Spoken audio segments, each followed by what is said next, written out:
با تشبث پالات سودا و صنعت جمهوری تاجیکستان و با دستگیری حکومت جمهوری تاجیکستان ما در همکاری با شرکت نمایشگاهی ایندو راشن اکسپو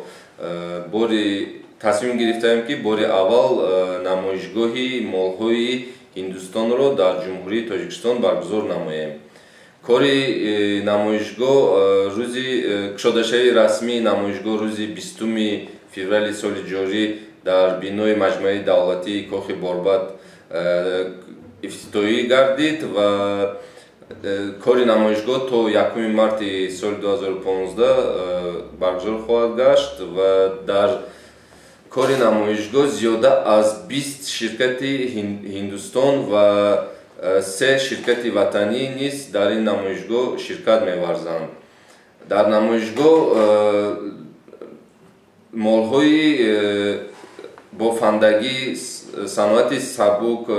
عطریات و محصولات‌های صنعت دستی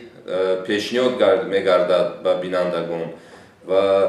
چنین نمایشگاه در شهر خوجند نیز روزهای 5 و 15 مارت سال جاری از جانب پالات سودا و صنعت جمهوری تاجیکستان تشکیل کرده می شود.